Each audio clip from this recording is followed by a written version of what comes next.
My name is Diana Hensley. I'm 27 years old. Last Thanksgiving, my mother stood in front of 25 of our relatives and asked them to vote on whether I deserved to stay in our family. Every single hand went up against me. She looked at me across the room.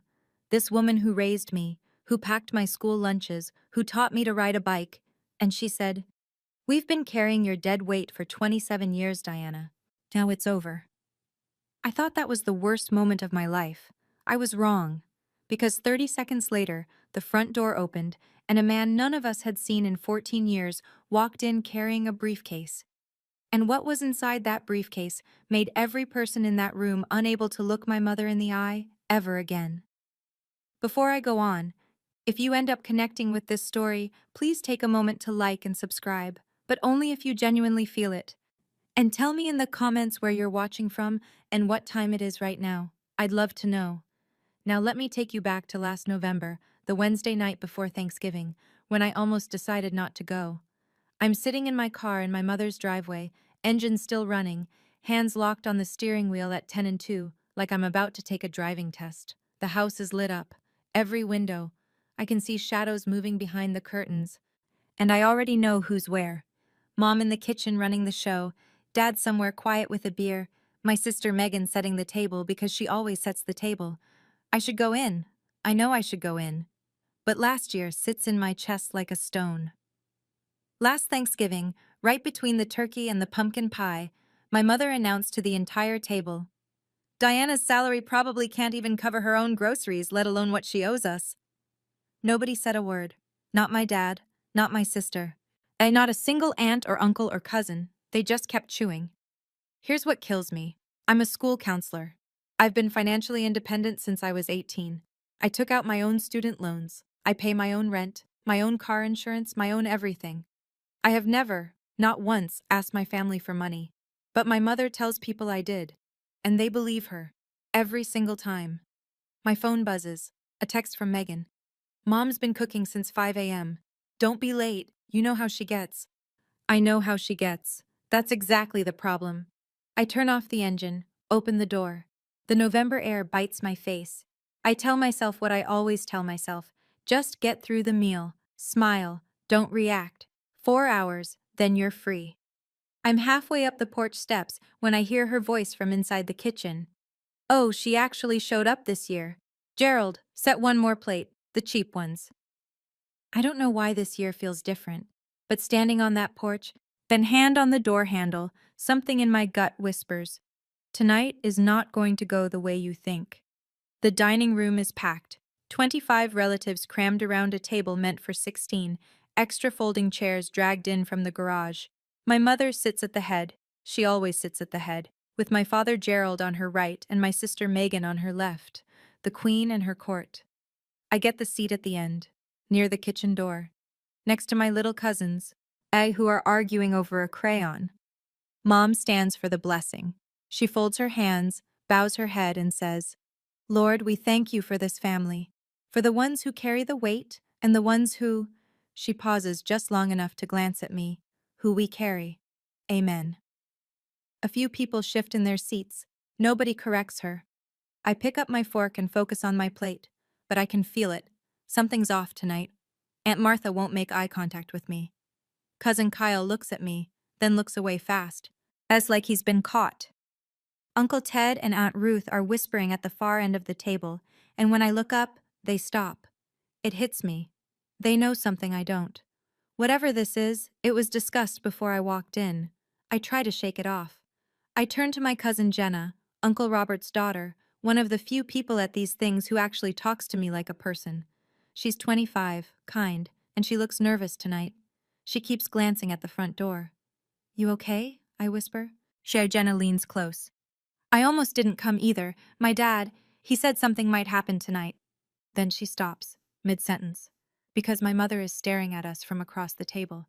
Jenna picks up her water glass and says nothing else. "Uncle Robert. He hasn't come to Thanksgiving in 14 years. Why would Jenna mention him now?" My mother smiles at the room. "I hope everyone saved room. We have a little family matter to discuss after dessert."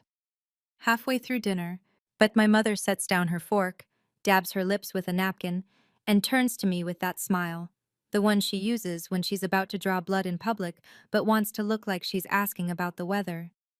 So, Diana, how's the apartment? Still managing on that little paycheck of yours?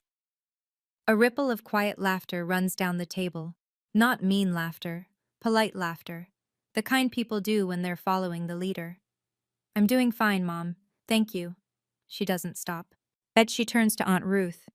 You know, I've been keeping a running tab of everything we've spent on her over the years. She shakes her head, slow, theatrical. It's quite a number. Running tab. The words hit me like cold water. I've never heard this before. There is no tab. There has never been a tab. I look at Megan. She's staring at her plate like it holds the answer to the universe. I look at my father. He's sawing at a piece of turkey, jaw tight, eyes down. They know. They already know what's coming. And then it clicks. Mom didn't just cook dinner today. She made phone calls. She had conversations. She met people for coffee, whispered over the phone, probably showed them that, whatever she's about to show the room. This table isn't Thanksgiving dinner. It's a courtroom. And I walked in without a lawyer. Mom reaches into the pocket of her cardigan and pulls out a folded piece of paper. She holds it up just for a second, doesn't open it, yet doesn't read it, then tucks it back. I've got the numbers right here, but we'll get to that later. She picks her fork back up and takes a bite of green bean casserole, like she hasn't just detonated a grenade under my chair. My hands start shaking under the table. I press them flat against my thighs and breathe. That piece of paper. I don't know what's on it yet. But I know one thing. My mother never bluffs without an audience. There's an empty chair in the corner of the living room. A brown leather recliner, cracked at the armrest. Nobody sits in it. It used to belong to my grandfather. Grandma and Grandpa Caldwell died when I was 13. Car accident on Route 9, coming home from church on a Sunday morning. One phone call and they were gone. Both of them. Just like that. They were the only people in this family who made me feel like I was enough. Grandma used to call me our little counselor, because even as a kid, I'd sit on the porch with her and listen to her talk about her day. Not fix anything, just listen. She'd pat my hand and say, "Don't let anyone make you small, Diana. Promise me that." I promised. After the funeral, my mother took over everything. She was the executor of their estate, the house, the savings, whatever they'd left behind. I was 13. I didn't understand wills or probate or bank accounts. I just knew that one day, Uncle Robert, my mom's older brother, the man who used to take me fishing every summer, started a fight with my mother at the kitchen table. Voices low but sharp. 2 weeks later, he was gone. No more Thanksgivings. No more fishing trips. No more birthday cards. Mom told everyone Robert was jealous. He wanted more than his share, she said. He's always been like that. And everyone nodded. I look across the table at Jenna now, Robert's daughter, and I see her father's eyes. Steady. A little sad. But she's typing something on her phone under the table, shielding the screen with her hand. I remember something else, a detail I haven't thought about in years. Grandma once mentioned a savings account. Set aside for the grandkids' education, she said. After they died, Mom told me it was nothing. Barely enough to cover the funeral costs. I was 13. I believed her.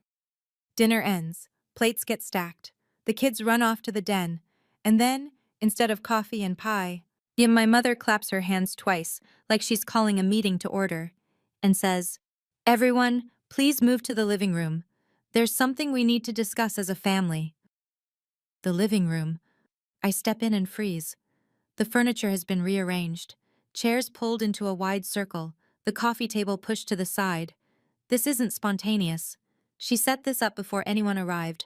I think about leaving, right now, grab my coat, walk out the front door, drive home.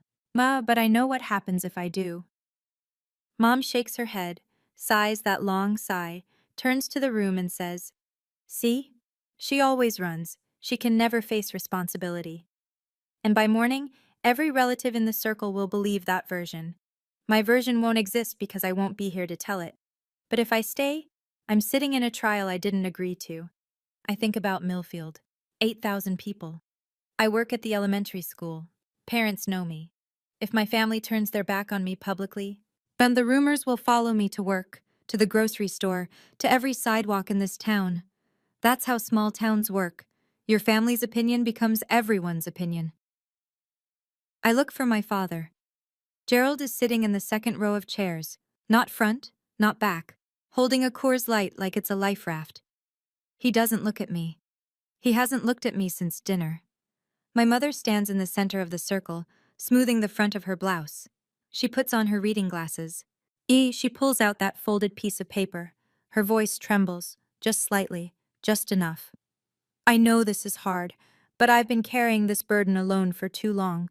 Tonight, I need the family's help to make a decision. The tremble is perfect, rehearsed. I've watched her do it 100 times, at church fundraisers, at parent-teacher conferences, at the bank when she needed a fee waived. That tremble is a tool, but nobody else sees it. They just see a tired mother asking for help. As my mother unfolds the paper, slowly, like she's handling something sacred. I've put this off for years, she says. But Diana needs to hear this. You all need to hear this. She begins to read. Her voice is steady, clear. A woman delivering facts, not accusations. That's the trick. She always sounds reasonable. Item 1. The cost of raising Diana from birth through age 18. Housing, food, clothing, medical. At adjusted total, $112,000.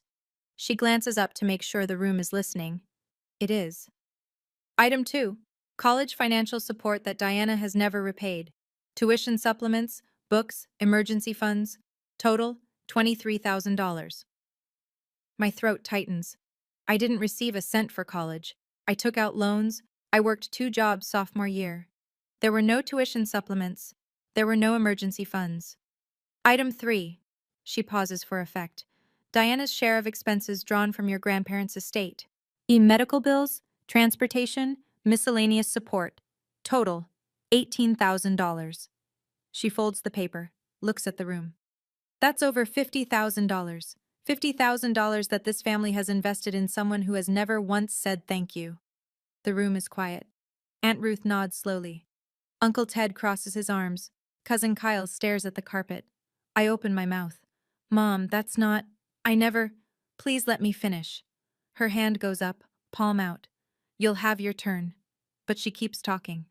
She turns to Aunt Ruth. Do you remember when I had to sell Mom's silver tea set? That was to cover Diana's dental bills. Ruth remembers, or thinks she does. I never had dental bills paid by my mother. I've been on my own insurance since I was 22. But it doesn't matter. The room believes her. I can see it in their faces. Tight lips, folded arms, eyes that slide off me like I'm something unpleasant. I won't get my turn. I already know that. When my mother folds her reading glasses and tucks them into her pocket. She looks around the circle, every face one by one, and when she speaks, her voice drops to something almost gentle. I've thought about this for a long time, and I think it's only fair that we, as a family, vote on whether Diana should continue to be part of our gatherings, our traditions, and any future family decisions. The words don't register at first. Vote, she said vote. You're asking them to vote me out? My voice sounds far away, like it belongs to someone else. Of our family? I'm asking them to vote on what's fair. This family has suffered enough. I look at Megan. My sister, my older sister, who I shared a bedroom with for 16 years, stares at her own hands in her lap. She doesn't move. I look at my father. Gerald examines the floor like he's never seen hardwood before. I look around the room. 25 faces. These are people I've cooked Thanksgiving sides for, people whose kids I've babysat on weekends. Cousin Kyle, who I drove to his SATs because his car broke down. Aunt Martha, who I called every Sunday for 6 months after her hip surgery.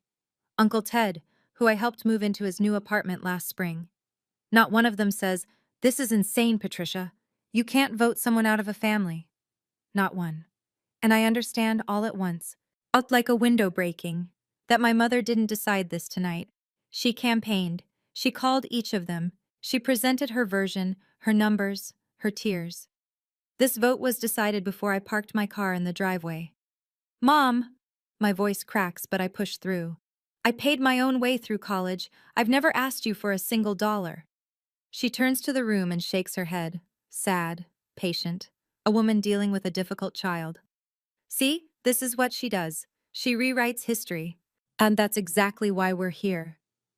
I want to pause here for a second, because standing in that circle, listening to my mother rewrite my entire life in front of people I loved, there was a moment where I thought, am I wrong? Have I really been a burden this whole time and just didn't see it? 27 years of hearing it. When everyone around you believes the same story, you start wondering if maybe, just maybe, the lie is true. I need to ask you something. Have you ever had someone repeat a lie about you so many times that you started questioning your own memory? That you started thinking, maybe I do owe them something? Tell me in the comments. I need to know I'm not the only one. Okay, back to that living room. My mother clasps her hands in front of her like a church elder calling for tithes. All in favor of removing Diana from family events, property claims, and financial obligations? Raise your hand. The room holds its breath. 1 second. 2. Aunt Ruth's hand goes up first, straight and sure, like she's been waiting for permission. Then Aunt Martha. Then Uncle Ted. Then Cousin Kyle, who won't look at me while he does it. I count. 10. Cousin Brenda. Cousin Tom. Tom's wife, who I've met exactly 3 times. 15. Great Aunt Peggy, who I drove to her optometrist appointment last March. Second cousin Alan. Yeah, who borrowed my jumper cables 2 winters ago and never returned them. 20. The hands keep rising. Slow, fast, reluctant, firm. It doesn't matter. They all go up. I watch my sister. Megan's jaw is tight. Her hand lifts halfway, pauses, then rises the rest of the way. She still won't look at me. 25. My mother counts them out loud, slowly, deliberately, like reading names at a roll call. Ruth, Martha, Ted, Kyle, Brenda, Tom. Every name a nail. Then she reaches the end of her count and turns to the last person who hasn't raised his hand. Gerald? My father is sitting very still. The Coors light in his hand has gone warm. He stares at the can. The room waits. Gerald. Softer this time. An instruction dressed as a question. My father doesn't look at me. He looks at the floor, at the wall, at his own shoes. And then, slowly, like his arm weighs 1,000 pounds, he raises his hand. My dad. The man who taught me to tie my shoes. Who carried me on his shoulders at the county fair. That hand raised against me. 26. I am standing in a room full of family, and I have never been more alone in my life. My mother surveys the room. 26 hands. She nods, not triumphant, not smug, satisfied. The nod of a woman who has confirmed what she already knew. She turns to me. The room goes so quiet I can hear the kitchen clock ticking through the wall. Someone's child laughs in the den down the hall. And then the sound feels like it belongs to a different universe. We've been carrying your dead weight for 27 years, Diana. Her voice is low, controlled, almost kind. It's over. Nobody breathes. I feel the blood rise in my face. My ears ring. My legs want to move, but they've forgotten how. 26 people just told me I don't belong, and my mother is standing in the center of this circle like she's delivered a mercy. She straightens her posture. I've already spoken with a lawyer. You will no longer be welcome at family gatherings, and any claim you think you have on this family's resources, consider it void. A lawyer? The word comes out before I can stop it. For what? For protecting this family. From you. She says it so simply, like she's locking a door. I look around the room one more time. Aunt Ruth is studying her fingernails. Kyle is staring at the ceiling. Megan has her arms wrapped around herself like she's cold. My father's hand is back in his lap now, but the damage is done. I think, this is it. This is the night I lose my family. I turn toward the front door. My coat is on the hook. My keys are in my pocket. 3 steps, and I'm gone. I take the first step, and that's when the front door opens. A gust of November air sweeps through the room. Cold, sharp, the kind of cold that makes you pay attention. A man steps inside, gray hair, worn jacket, and in his right hand, a battered leather briefcase. Well, I haven't seen Uncle Robert in 14 years, but I'd know him anywhere. The broad shoulders, the quiet way he stands in a doorway like he's asking the room for nothing. His hair is almost white now. He's thinner than I remember, but his eyes are the same, Steady, patient, like a man who learned a long time ago that silence is sometimes louder than shouting. Every head in the living room turns. Someone gasps. I think it's Aunt Martha. But my mother's face, I'll remember this for the rest of my life, goes blank. Not angry, not surprised. Blank. Like someone pulled the plug on whatever performance she was running. It lasts half a second, maybe less, and then she rebuilds. Smile back on. Shoulders squared. But I saw it. That half second of naked fear.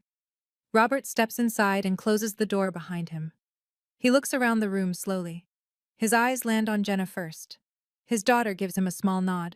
Then on me. Yes, then on Patricia. I wasn't invited.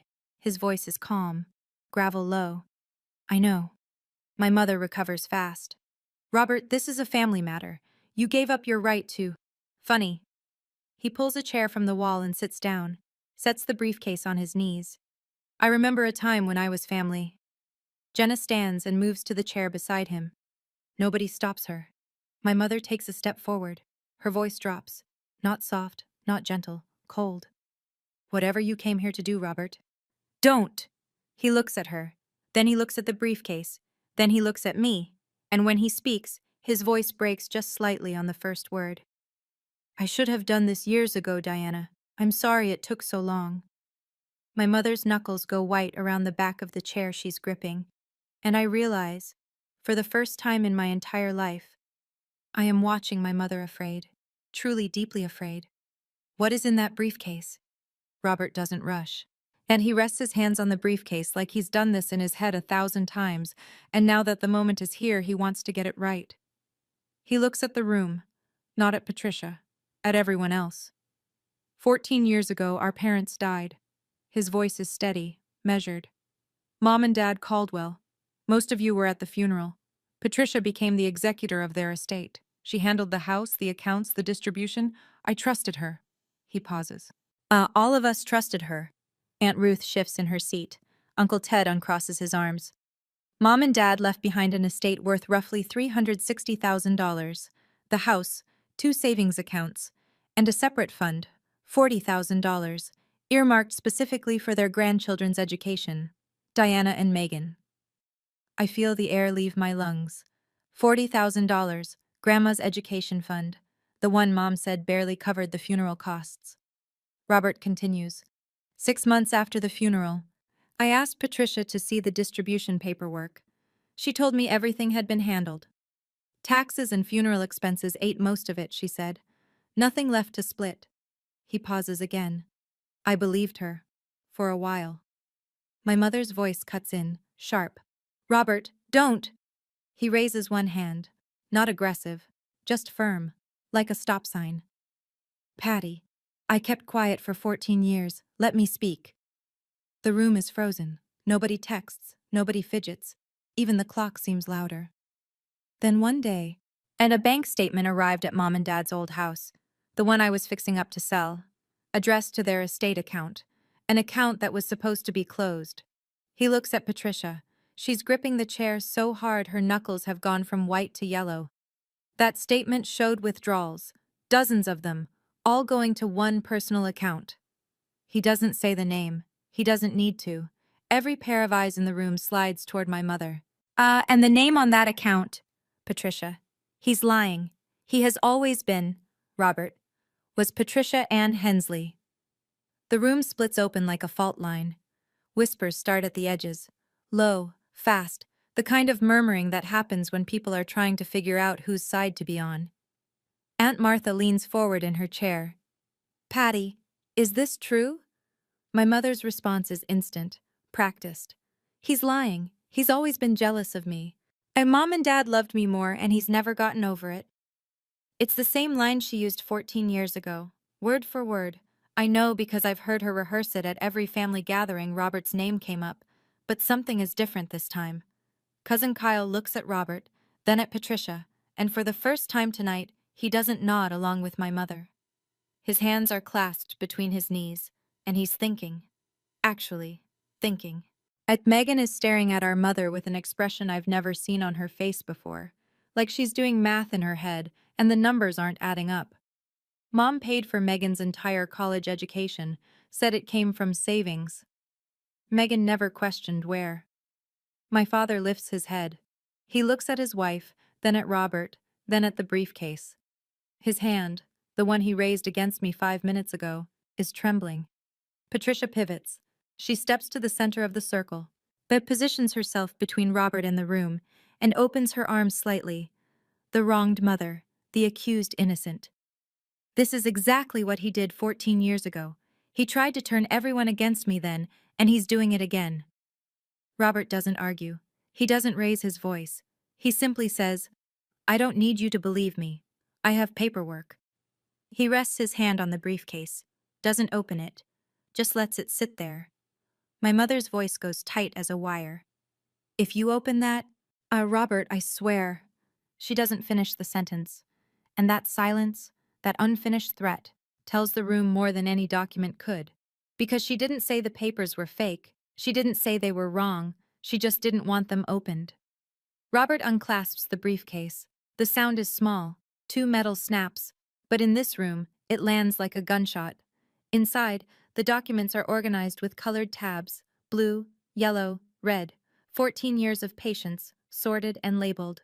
And he pulls the first one, holds it up so the room can see. This is the original will of Henry and Margaret Caldwell, our parents. He sets it on the coffee table. Patricia told the family this document was lost. It wasn't. She filed a different version with the probate court. My mother. That will was amended before they... Robert reaches back into the briefcase. Funny you should say that. He lays a second document beside the first, side by side. 2 wills, same names. Different signatures. The one on the left is the original, notarized, witnessed. The one on the right is the version Patricia submitted to probate.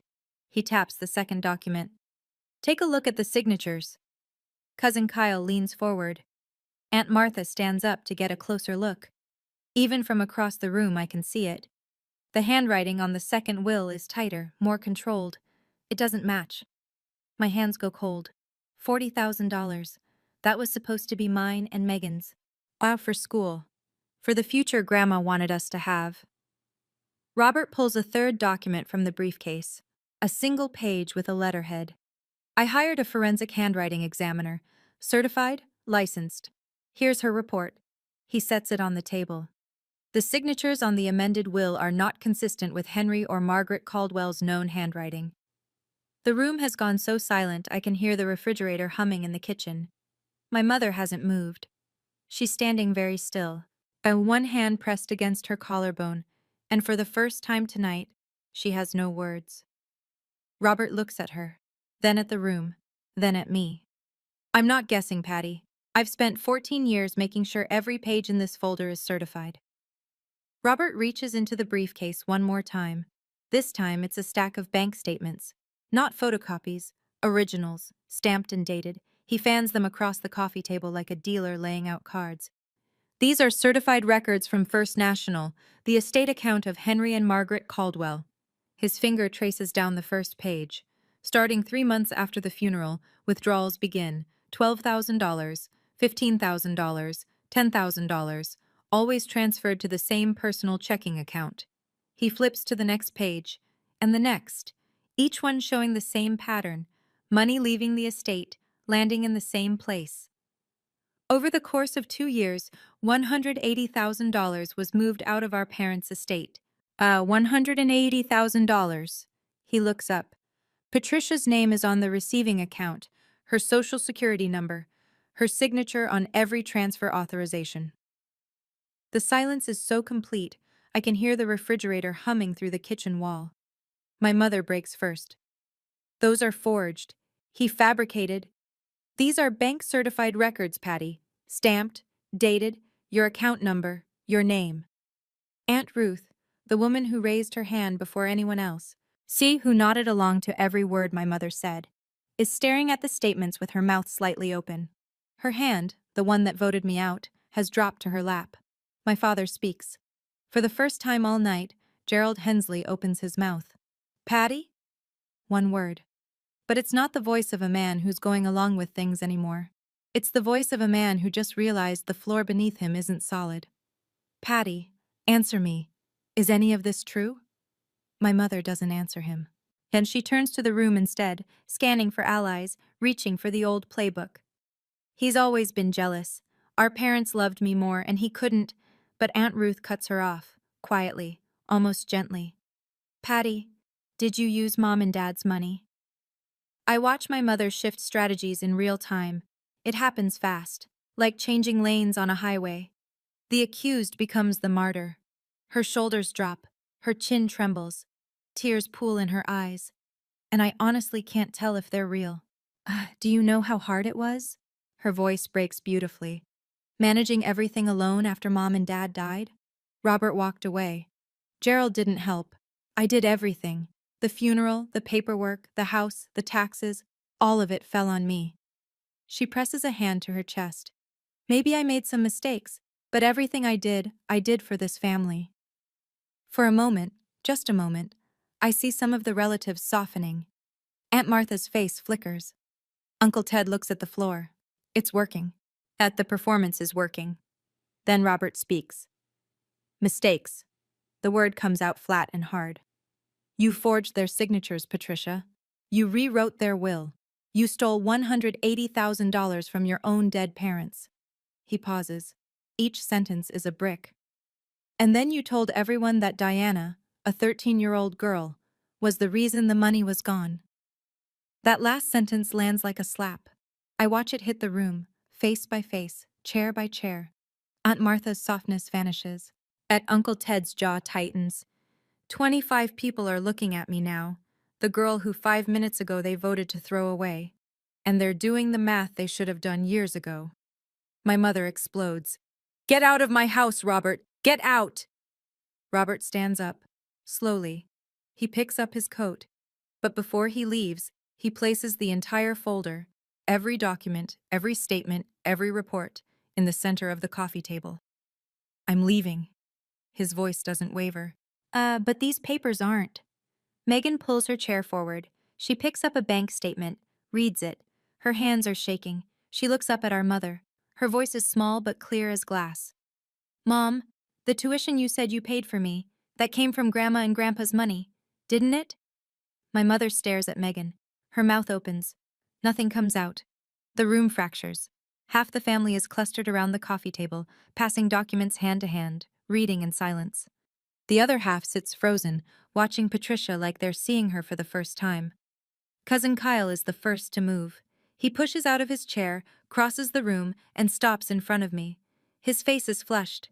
His voice is rough. I didn't know. Diana, I'm sorry. I nod. I can't speak yet. My mother sees him standing with me, and something breaks behind her eyes. She turns to my father, grabs his arm. Gerald, say something. I tell them this is a misunderstanding. Gerald looks at his wife. It's the longest I've ever seen him hold her gaze, and then he shakes his head. I can't, Patty. I can't do that. 5 words, the most important 5 words my father has ever spoken. And they're 14 years too late. But they're here. Aunt Ruth stands and walks out of the room without a word.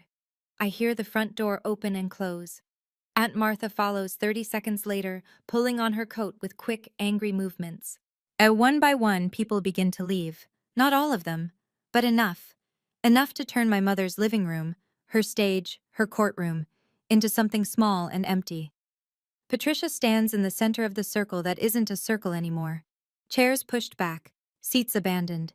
The documents sit on the coffee table like evidence at a crime scene that nobody's cleaned up yet. Nobody looks at her. They're either reading, leaving, or talking to each other in low voices. She's become invisible in her own house. I stand in the corner, next to the empty recliner where my grandfather used to sit. And for the first time in 27 years, I am not the one being overlooked. I didn't say a word. I didn't need to. The papers said everything I never could. Robert finds me on the back porch.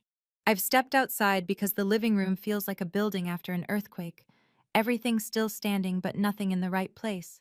And Megan and Jenna follow him out. The 4 of us sit on the porch steps in the cold, breath clouding in the November air, and Robert tells me the rest. Your grandparents set aside $40,000 specifically for you and Megan. Education fund. It was in the original will, clear as day. He rubs his hands together. Patricia liquidated it within a year of their death, used it to remodel her kitchen and master bathroom. The renovation she told everyone she'd been saving for. The kitchen I've eaten Thanksgiving dinner in every year.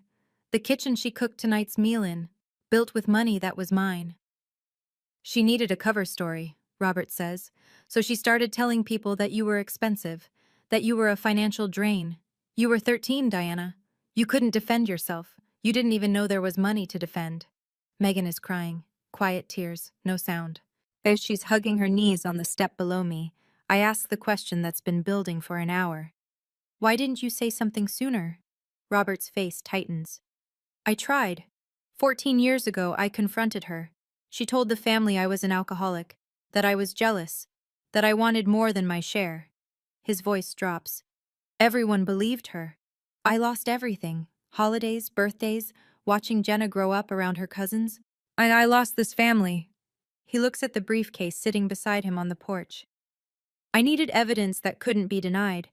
Bank-certified records, a handwriting expert, a lawyer's review. That takes time. And money I didn't have much of.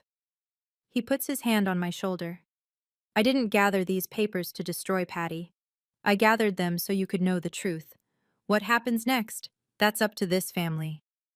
Megan wipes her face with the back of her hand and stands up without a word. As she walks back inside, I watch her through the screen door.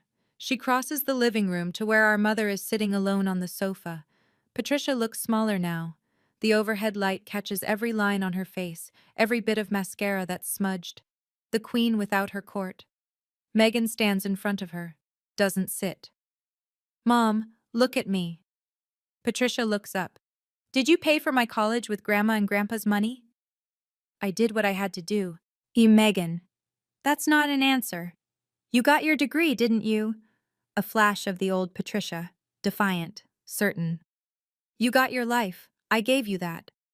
You gave me that by stealing from Diana, from Uncle Robert, from Grandma and Grandpa. Don't you turn on me too. My mother's voice rises to a pitch I recognize, the warning tone, the one that used to make us both go quiet as children. I am your mother. Megan doesn't flinch. And Diana is my sister. She turns and walks back to the porch, sits down beside me. For a long time, neither of us speaks. Then she says it, quietly, like she's admitting something she's been carrying for years.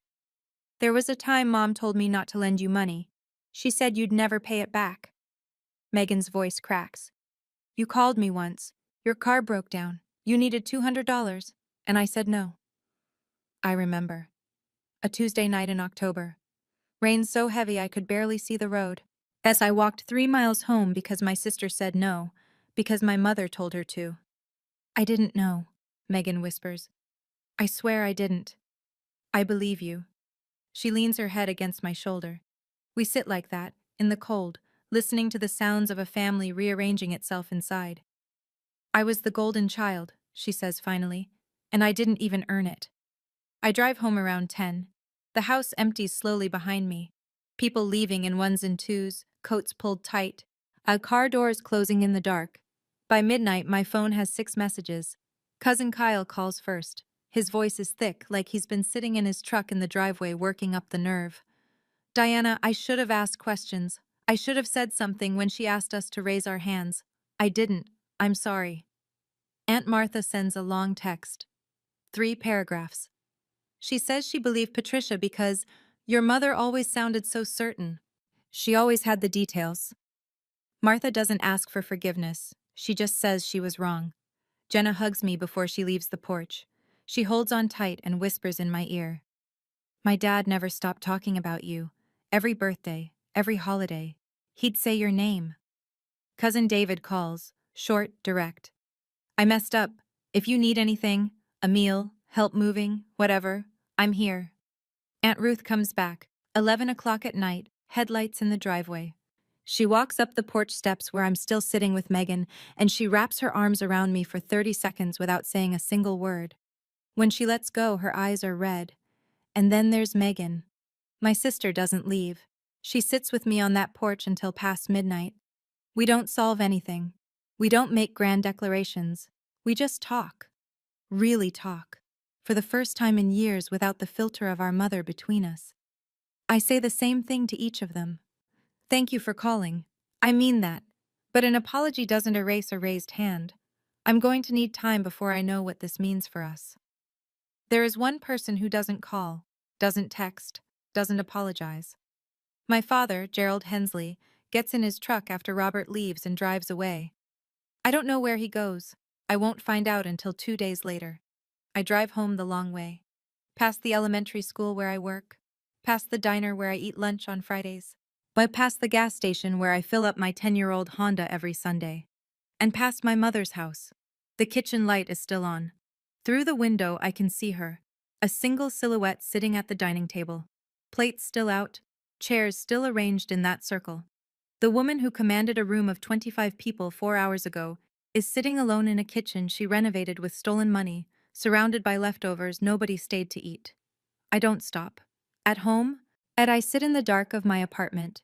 The apartment she mocked, the paycheck she belittled, the life she told everyone was a failure.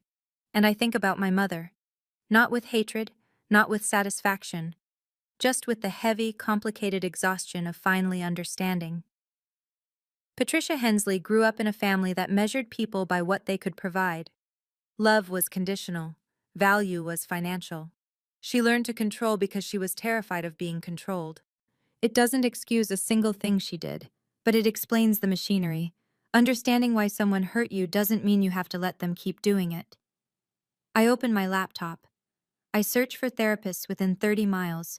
I find one in the next town, Dr. Karen Webb, licensed family counselor, Monday availability. I book the first appointment. At 2 a.m., my phone lights up. A text from my mother.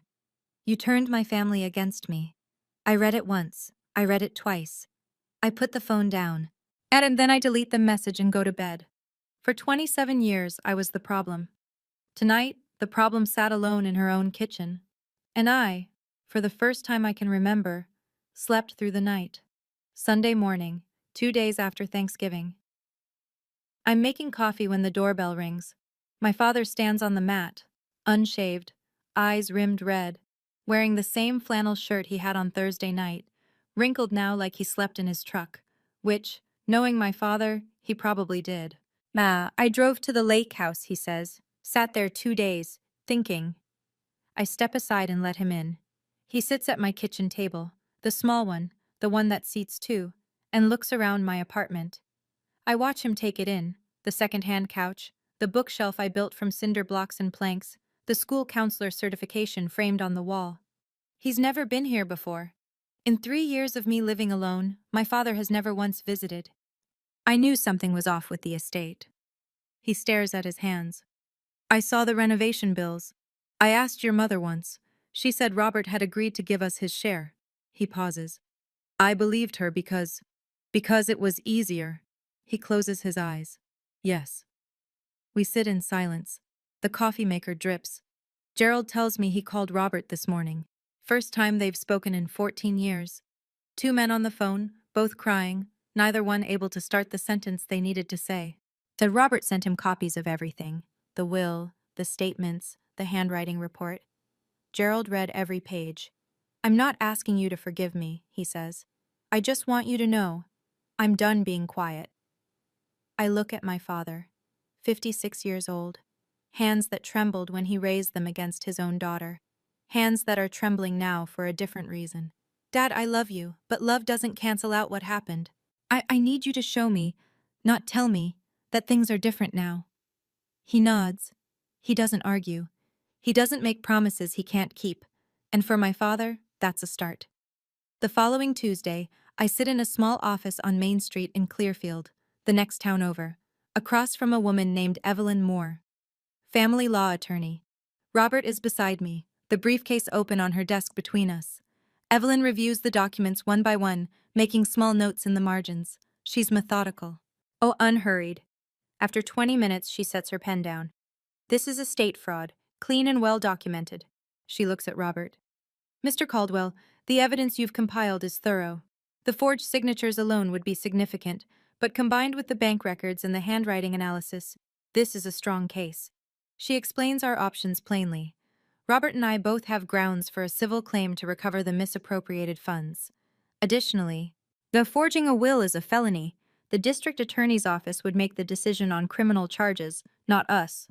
Robert speaks first. I don't want Patty in prison, but I want the money returned to the people it belongs to. I agree. I'm not here for revenge. I'm here for the $40,000 that my grandparents set aside for my education, money I didn't know existed while I was working 2 jobs and taking out student loans. Evelyn draws up the paperwork. I read every line. Robert signs. I sign. And no speeches, no dramatic declarations, just paper, ink, and a legal process doing what it's designed to do. Walking to my car afterward, I feel something I don't expect. Not triumph, not vindication. Relief. The quiet kind. The kind that comes from knowing you didn't make this up. That you weren't the burden. That the numbers were never yours. I didn't sue my mother for revenge. I filed a claim because $40,000 was taken from me before I was old enough to know it existed. And because someone has to say, this was wrong. News travels fast in a town of 8,000. By the second week of December, the story has made its way through every church pew and grocery aisle in Millfield. The first visible shift, Aunt Ruth announces she's hosting Christmas at her house. Robert is invited. Patricia is not. Nobody argues. Nobody even hesitates. My mother fights back the only way she knows how, the phone. She calls every relative one by one. They're working the list she's worked for decades. But this time, most calls go to voicemail. The few who answer keep it short. Patty, we need time. Patty, I don't know what to say right now. Click. At Grace Lutheran, where Patricia has sat in the second pew, left side, every Sunday for 20 years, things shift. People don't confront her. They just rearrange. A 2-seat gap opens beside her, then 3 seats, then the whole pew. Nobody says it out loud. They don't have to. Space speaks. She posts a long message on Facebook, something about betrayal, about family turning their backs, about sacrifice being punished. Megan comments within the hour, "Mom, please stop. You're making it worse." Patricia deletes the post by evening. Gerald moves to the living room couch. He doesn't file for separation, not yet, but the master bedroom door stays closed, and he sleeps under a quilt his mother-in-law made 30 years ago. He starts calling Robert every week. By 2 men rebuilding a bridge, 1 phone call at a time. Then in late December, a letter arrives at my apartment from Patricia's attorney. She's agreed to negotiate a settlement. She doesn't want to go to court. It's the first time in my mother's life she's chosen to back down. And the only reason she's doing it is because, for the first time, she can't control what happens next. Well, when I read that letter, when I saw that my mother had agreed to settle, I sat at my kitchen table for a long time. 27 years, and she had never once backed down from anything. Not an argument, not an accusation, not a lie. All it took was 1 worn-out briefcase and a man patient enough to wait for the right moment. But I keep asking myself, if Uncle Robert hadn't walked through that door, where would I be right now? Would I have fought back alone? Or would I have just disappeared? What would you have done? If no one had come through that door for you, would you have found the strength to stand on your own, or would you have walked away for good? I really want to know. Tell me in the comments. Okay, let me finish this story. Millfield is the kind of town where everyone knows your business by Tuesday. My mother built her reputation over 3 decades. It unraveled in 3 weeks. At the Women's Fellowship at Grace Lutheran, the committee Patricia chaired for 12 years, quietly restructures in January. New leadership. New meeting schedule. The official reason, time for fresh perspectives. The real reason fills every whispered conversation in the church parking lot. Neighbors who used to accept Patricia's dinner invitations suddenly have conflicts. Every Saturday, indefinitely. The Christmas card count at our family home drops by more than half. Meanwhile, as something unexpected happens to me. At school, a parent I barely know, a woman named Linda, whose son I counseled through his parents' divorce, stops me in the pickup line.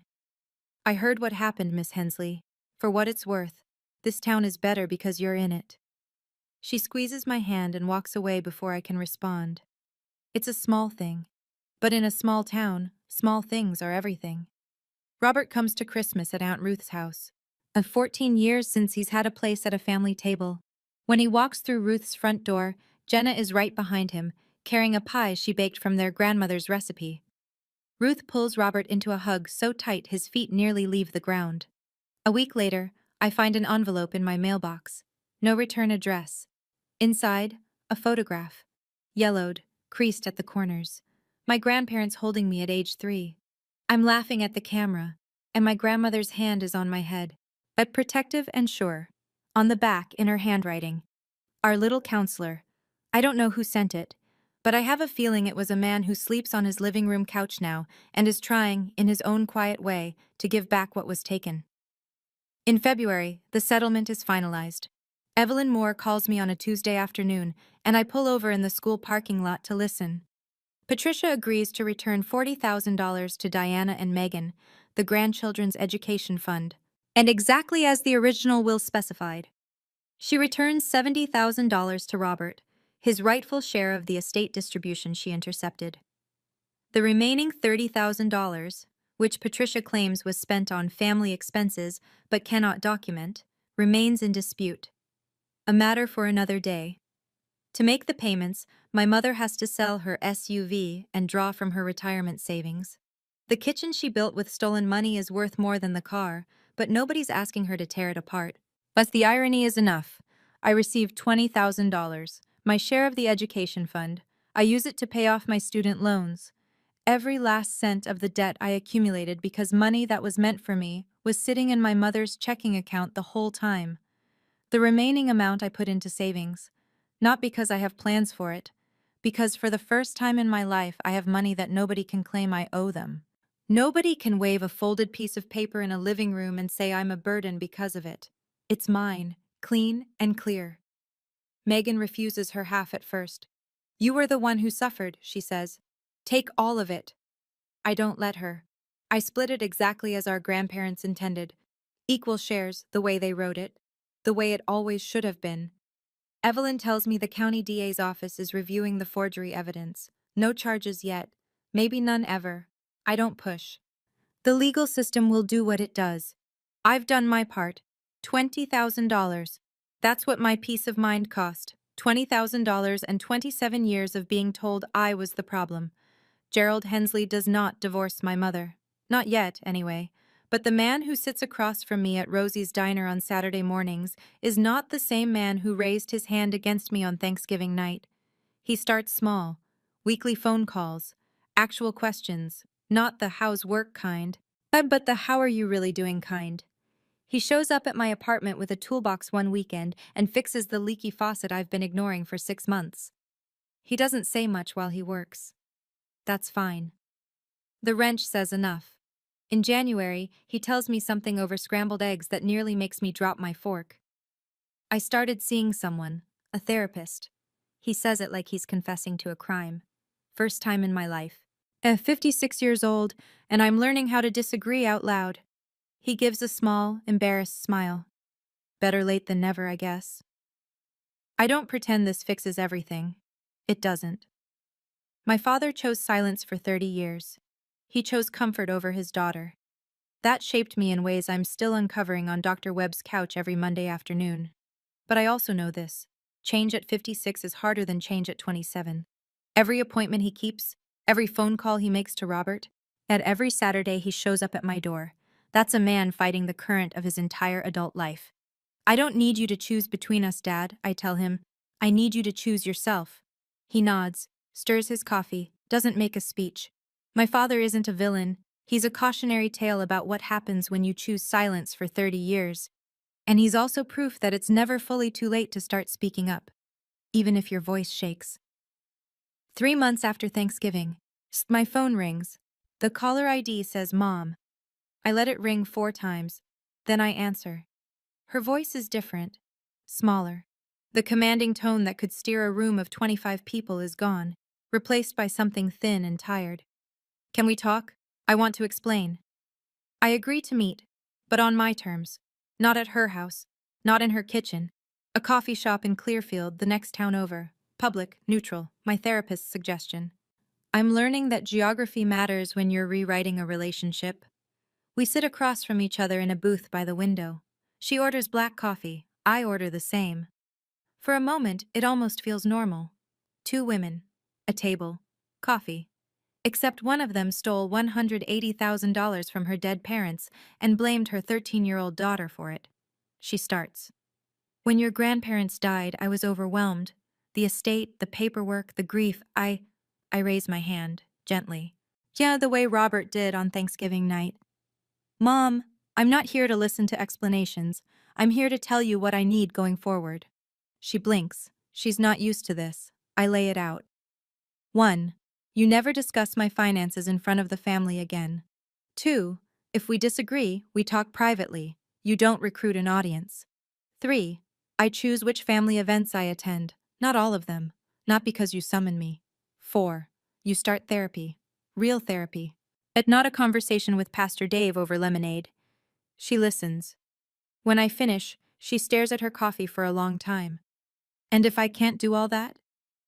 Then we stay where we are, and I'll be fine either way. She doesn't respond. I don't need her to.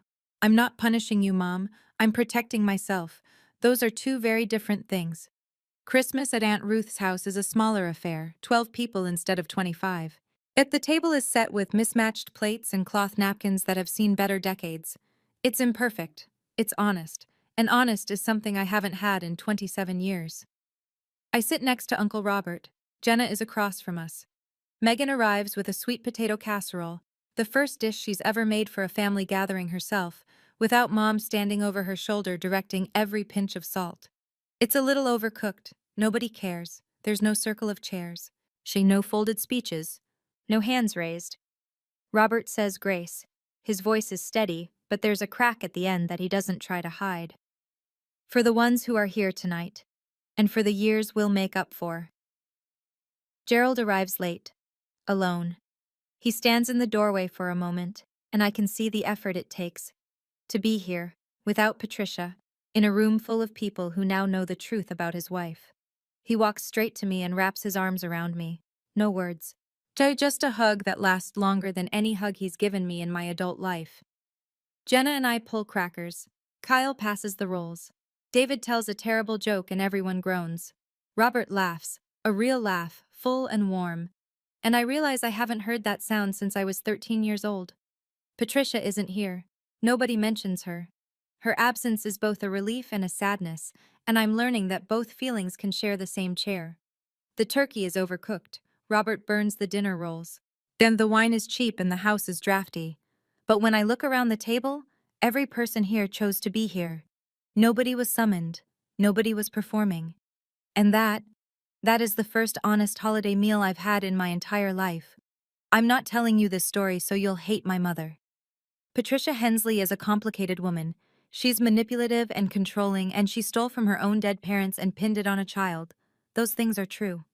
But she's also a woman who grew up in a family where your worth was measured in dollars, where love came with conditions and control was the only currency that bought safety. She learned the game early and played it well, until the game caught up with her. None of that excuses what she did. But I'm telling you because I want you to understand. The people who hurt us aren't always monsters. Sometimes they're just broken people who break others because it's the only pattern they know. I'm sharing this story because I know some of you are sitting at that table right now. The end seat, near the kitchen, next to the kids, being told you're a burden by the very people who were supposed to protect you. And maybe, like me, you've heard it so many times you started believing it. So let me say this clearly. You don't have to prove anything to anyone. You just have to stop believing the version of you that someone else wrote. I learned that boundaries aren't walls, they're doors. You decide who walks through and when and under what conditions. And the first time you close that door on someone who's been hurting you, even if that someone is family, the guilt will hit you like a truck. I know. I still have nights where I wonder if I'm too harsh. Then I remember 26 hands. And I know. I'm not harsh. I'm just finally learning to stop putting other people's comfort above my own safety. Uncle Robert taught me something I'll carry forever. The truth doesn't need to shout. It just needs the right moment, the right paperwork, and enough patience to wait. It's March now, 4 months since Thanksgiving. I still work at Millfield Elementary. I'm still a school counselor, but I've started studying for an advanced certification in family therapy. part of the tuition comes from the settlement. My grandmother's money, finally doing what she intended it to do. And Megan and I meet every other Wednesday for coffee at the cafe on Elm Street. We're learning each other as adults, without my mother narrating who we're supposed to be to each other. Last week, Megan told me she's been thinking about going back to school too. Maybe social work, she said. I want to help people the way you do. I almost cried into my latte. Robert is back, fully back. He was at Ruth's for Christmas, at Jenna's for New Year's, and then last Sunday he showed up at my apartment with a fishing rod and a thermos of coffee. 14 years of trips to make up for, he said. Gerald goes to therapy every Thursday. He and Patricia still share a house, but he told me their relationship is being renegotiated. His word. The fact that he has a word for it at all tells me how far he's come. My mother hasn't called since the coffee shop. I don't wait by the phone. The door is open if she ever decides to walk through it honestly. But I'm no longer standing at the threshold, hoping. I used to think being cast out by your family was the worst thing that could happen to you. Turns out, the worst thing is staying in a family where you have to pay. In silence, in shame, in pieces of yourself. Just to belong. I don't pay anymore. My name is Diana Hensley. I'm 27 years old. And for the first time in my life, I don't owe anyone an explanation for who I am. Thank you for staying with me until the very end. Yet that means more than you know. If this story touched something in you, if it reminded you of a boundary you've been afraid to set, or a truth you've been sitting on for too long, please hit like and subscribe.